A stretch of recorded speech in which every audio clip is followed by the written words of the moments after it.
Hi everybody, Jessie here from jessiebanks.com and welcome back to another video. So for today's video, I'm using two stamp sets from CC Designs. The first one here is called Magical Princess and the other one is called Adventure Prince.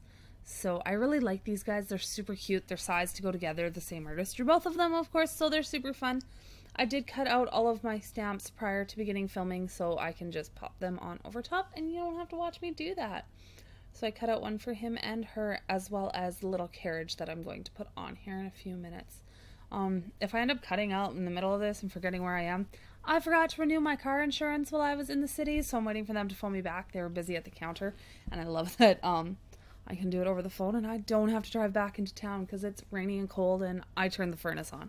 So they're going to phone me back here shortly, but anyway, we're getting the carriage stamped out and masked off. And then I am going to create the background using my Distress inks, and as per usual I use my MFT cloud stencil because I really love that. I just have a piece of masking paper here. I held it up to the window and kind of traced it, and then I took scissors to level it out. I didn't have my light box with me, so the windows work perfectly fine to be able to see through to know what you're trying to create your background to match. So we have that there I put on, and then I'm going to ink up my background using Mowed Lawn. This is crushed olive. You can see how the top of it's so dirty. I have to hold it at an angle for you guys to see it. Peeled paint. And then I do come in. I do believe it is Vintage Photo that I end up using for the brown underneath of the carriage. But I'm just going to slowly start inking that up and creating a little bit of a background for them to be standing on and building up our greens. And then we will go on to the sky. I really love doing like kind of simple scenes. I dabbled doing Copic ones and I really enjoy them. I do want to do some more of them, but they're hard to film because they take forever. But they're fun to do. I really like sitting on the couch and watching a movie and doing them, so it's not really it doesn't really, you know, make it easy to be something to film when I'm like half sitting and half laying down watching, I don't know, some dorky cartoon with my son or something like that. But that's usually when I do those. That's why you kind of see them more just over on my blog. There are lots of cards that I do that don't have videos and you guys don't get to see here on YouTube. So if you're interested in those, my blog link is always in the description box below, as well as a link to all of the stamp sets and things that I used to create this card. So we're adding on our bottom mask here, and then we're going to come in with Broken China. I don't know what other blues I use. Oh, that's the only one I'm going to show you for right now, apparently. That's all you're allowed to see. See? That's it. That's all we know. All the information I currently have to tell you, because that's all I've shown myself. That I'm going to use. This is the mini cloud one, so, and a whole bunch more blues. I didn't see them all. I'm going to assume it's Mermaid Lagoon, Salty Ocean, Blueprint Sketch, and Wilted Violet would be my educated guess based upon the colors that I usually choose to do cloud backgrounds. So we're just going to slowly start layering these up. And I layer them over top of each other and use the different colors so that I get different tones throughout the entire background. And I think they're super fun and pretty, and I really enjoy doing them. Like I added in that first little bit of blue when I didn't show you guys all the colors at that one time. And that's so that when we get down to the bottom here, there is a little bit of color in there, and it's not just white at the bottom of all the cloud puffs.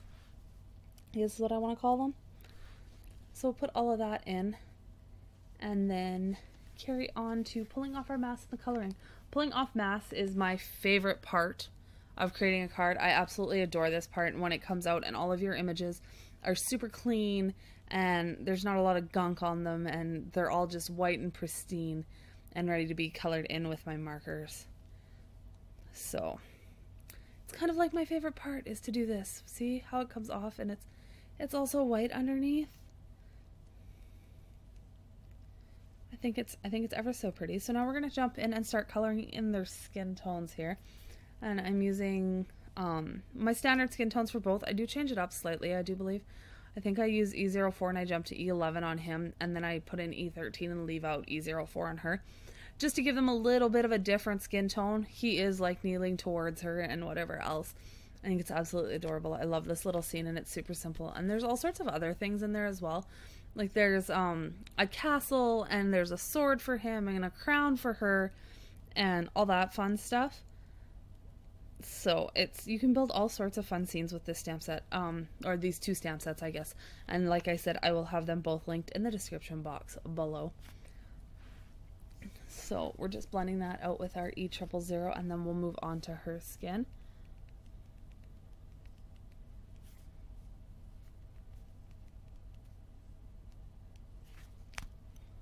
So like I said, we're starting with E13 on her instead of putting in the E04. And I'm just adding the shading where any cast shadows would be caused because of like her hair or the puffs on her sleeve. And then of course the underside of her arm that would have a little bit of a shadow. Oh, I have a tickle in my throat. I think I need a drink of water. So we're just blending those out as we go through to the lighter colors.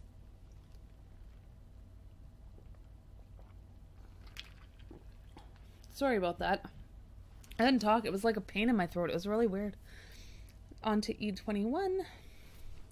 So I hope everybody's having a really great week. I wanted to get this video out a little sooner. It didn't pan out that way, but I'm really trying to bring you guys more videos. I do have more recorded, and I do plan on recording videos tomorrow. Today, I'm cleaning house. Wah, wah, wah. Because cleaning house is no fun. And doing laundry. And to be perfectly honest, I dislike laundry more than I dislike house cleaning, but that's okay. My son has accepted the fact that his socks will never be folded. He is 8 years old, and I refuse to fold socks.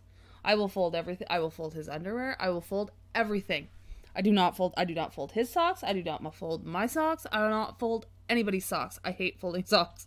There's my tangent, my rant for the day. Don't you love how aggressive I get? I really hate folding socks.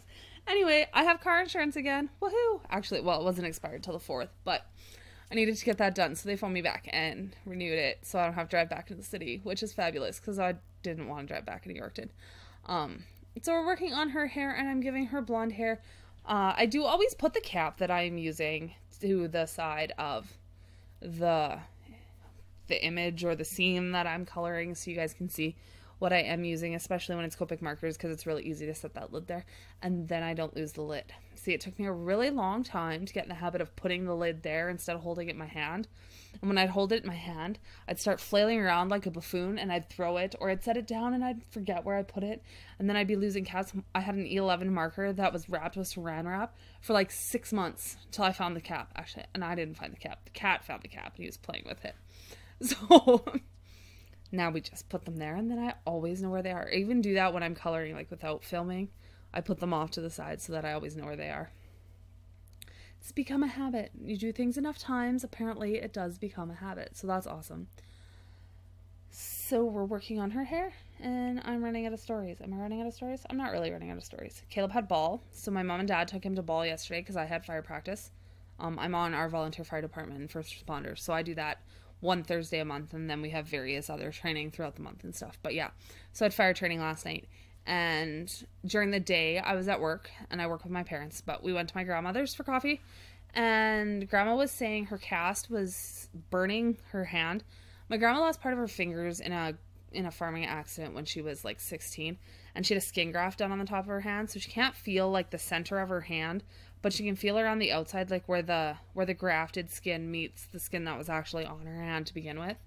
And it was burning around the edge, so we phoned up to her surgeon and the guy that takes care of her cast and all of that stuff in Regina, and he said to bring her up. So I hopped in a car at 11:30 yesterday morning and drove grandma to Regina, and they cut the cast off, and they just put her in a splint, like with heart on the bottom and on the top, and she has to wear that for the last 2 weeks because he was worried about her grafted skin as well if it was burning.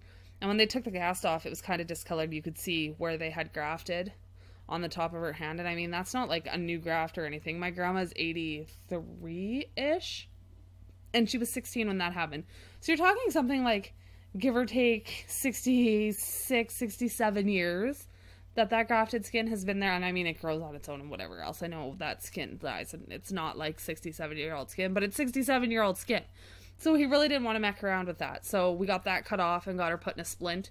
So then we went and I took her out for a burger, and I picked up some Arches hot press watercolor paper in a block. Never had an Arches block. I always buy it by the loose sheet or just like a pad of paper. So that's like a random tangent for what I did yesterday. What have you guys been up to? I hope life's good. I hope everybody's coloring. It is the 1st of June when you guys are seeing this. So Kathy Rakusen's 30-day coloring challenge. Is that what she calls it? Daily marker. The Daily Marker 30-day coloring challenge. That's what it is. So you need to it's kind of like take a few minutes of your day to color for yourself and do your own thing for 30 days and all of that. So I really like participating in that, and I think Kathy's a really great person, and I love seeing what other people are coloring, and just that it gives you kind of that push to make sure you do a little bit every day and all that fun stuff. I am hopefully, fingers crossed, going to be able to post something every day for the month of June. That's kind of my goal. So if it's not a video and stuff, it'll all be over on my Instagram, and I will put that in the description box below as well. So you guys can find that there if you want to see what I'm doing for the coloring challenge. And if you guys are participating in the coloring challenge, I will be checking hashtags and all of that to see what everybody's doing, just because I think it's fun. And sometimes I run into like new stamp companies I've never tried before and all that kind of fun stuff when we're doing things like this, because people really kind of dig in and use stamps they haven't used and all that kind of stuff. So I personally really enjoy it. So now we're finally on to the clothes we've colored in our carriage. I do add a little bit of shading in his tires and stuff, in the tires and stuff there, so that, because you can see that would be like see-through. Behind there would be more clouds, but I was far too lazy to cut out all those little shapes when I did the mask, so I have to go in with my markers and fake it till I make it, kind of a deal. So I colored his suit in with the E90 markers, and then I'm giving him a blue belt and pants and a blue cape and a blue hat. So I really like doing this navy blue kind of a combo. I did put a gray down first, as you're seeing now, just to add a lot more depth to those blues, because I don't have a lot of the blue markers when we get into like your darker royal blues and all of that. I think the next time I order markers, that's exactly what I'm going to be ordering, because I've wanted a lot of them lately, and I don't have them to reach for. So when I think I need like 2 refills now, so when I need like 1 or 2 more, then I'll place an order. That's kind of how I do it now when I'm adding to my marker collection. When I need refills for other colors and I'm ready to order those, I'll order myself like 3 or 4 new markers to add to my collection as well. So I still need almost 100 markers, so it's going to take a while before I have them all. Eventually I'll get them all, but I'm really in no hurry to have them, and I have plenty of markers, and you definitely don't need them all, but I have what we crafters call full set syndrome, where I feel like I have to have them all, so we'll get there eventually, slowly and surely. So we're just getting through his hat here, and then we'll move on to her dress. If you guys haven't picked this setup, it's a really great one to add to your stash. It's great for birthday cards and thank you cards and all sorts of fun things for like kids and, I don't know, teenagers, adults like me that never want to grow up and I just want to be a child and color with my markers and pencils forever, because that is what I want to do, and that is what makes me happy. I always giggle when you see those things get posted on Facebook about how it's like, I just want to sit in my fort and color with my crayons or whatever, and I'm like, the sad part is I do that all the time. I'm like, I sit on the couch all by myself wrapped up in a blanket and I'm coloring. And I'm just a kid, and I'm okay with that. Like, I'm perfectly content being a kid.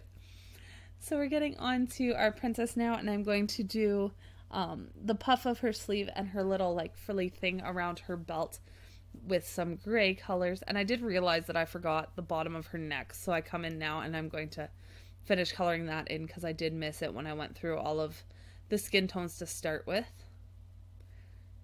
And then I don't even remember. And then I pull out the E99. Oh, I'm going to give her a peach dress. So her dress is going to be a little peachier than what his outfit is. But I'm still starting with the E99. And then I'm going to go into like the YR0201, those colors, to give her a real peachy dress and headband. And we're coming close to the end of it, you guys. I really love how this card turned out. I think it's super pretty. I love Christine's images over at CC Design. She always comes out with super adorable things that you can build little scenes with, and they color up so pretty, and the images are always sized so perfect to work on a card. They're not too big, they're not too small. Sometimes I find like images get too small and then I just feel like I have to put so much on the front of the card in order to get it to work out. Whereas this way they're just like these 3 little images created a cute little scene, and I don't need anything else added on there but them. So I really like that I don't have to do a whole lot of that. We're going to add in, what are we doing here? Oh, I'm doing the little spokes and the centerpiece of the wagon, and then I'm coloring in the heart here and the curtain in in her little carriage, as well as the step and all of that. So I started off with a gray, and then I'm using the RVs to make it a pinky color. Ooh. Or, well, R's and RVs. I don't know, I was trying to get away from using the real bright pink that I've always gravitated to. I need to kind of branch out and do something a little bit different with my coloring and use some of the colors that I don't use all that often. So now I've pulled out a Copic multiliner and I've outlined the entire image. I don't make you guys watch that because you can't see it. My hand's in the way anyway, but I'm just tracing the artist stamped lines to make them a little bit more black and a little bit more bold. I'm going to take these YG colors and add a little bit of shading underneath of the carriage and the character standing, and then I'm going to stamp on the sentiment here, and we're going to do the "You Make All My Dreams Come True," I think is what I chose to stamp out. Yeah. Adding that just to the bottom right hand corner of the card. Then we're going to adhere that to a top folding card, and that's the end of it. So if you guys aren't subscribed, I'd love for you to subscribe to the channel. If you do want to see all my videos, you do have to hit the little bell now. YouTube's doing funny things where they don't show you everything unless you've hit the little notification bell. Give me a thumbs up if you guys enjoyed the video. Give me a thumbs down if you didn't. It still helps me out because people still get to see it then. I'm good either way. Leave me a comment if you have any questions, and I will see you guys very soon in the next video. Thanks so much for watching. Bye for now.